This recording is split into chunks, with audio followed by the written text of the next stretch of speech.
പുതിയ ന്യൂജൻ ആണ് വരുന്നത്. അവർക്ക് ഈ പറഞ്ഞ ഫിയറൊന്നുമില്ല.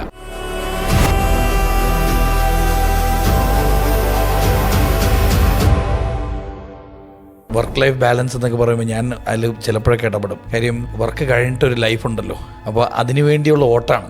കാര്യം വർക്കിനകത്ത് ലൈഫില്ല.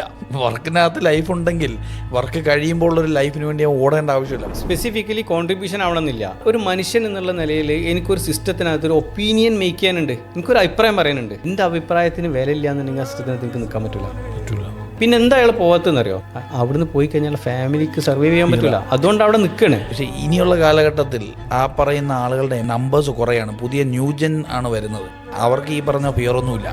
വീട്ടിൽ നിന്ന് ഈ ജോലിക്ക് പോയാലും വീടൊക്കെ അവിടെ മര്യാദയ്ക്ക് കിടന്നു. ന്യൂ ജനറേഷന്റെ കേസിൽ അല്ലേ ഈ കോംപ്ലിക്കേഷൻ കൂടുതലാണ്. ന്യൂ ജനറേഷൻ ഈ പർപ്പസ് ഇല്ല എന്നുണ്ടെങ്കിൽ ഒരു മിനിറ്റ് പോലും നിൽക്കില്ല. ട്രഡീഷണൽ ഓർഗനൈസേഷനെ സംബന്ധിച്ച് വളരെ പാത്തറ്റിക് ആയിട്ടുള്ള സിറ്റുവേഷനിലേക്കാണ് അവർ നടക്കാൻ പോകുന്നത്. കാരണം പുതിയ ജനറേഷനിലെ ആൾക്കാർ ഇവിടെ വർക്കിന് വരില്ല. 5 വർഷം കഴിയുമ്പോൾ നമ്മുടെ ഓർഗനൈസേഷനിൽ ഒരു 60% എംപ്ലോയീസും ന്യൂ ജനറേഷൻ കുട്ടികളായിരിക്കും. ഇന്ന് നമ്മളിത് പ്രാക്ടീസ് ചെയ്തതിലുണ്ടാകുന്ന ഒരു വലിയ അപകടമാണ് ഇപ്പോൾ നമ്മൾ ചർച്ച ചെയ്യുന്നത്. കാരണം ഇന്നത്തെ തലമുറയിലെ പുതിയ കുട്ടികൾ സാലറി വിഡ്രോ ചെയ്യുന്ന പൈസ അല്ല അവരെ കൺസേൺ, വാല്യൂസാണ്, റെസ്പെക്റ്റാണ്.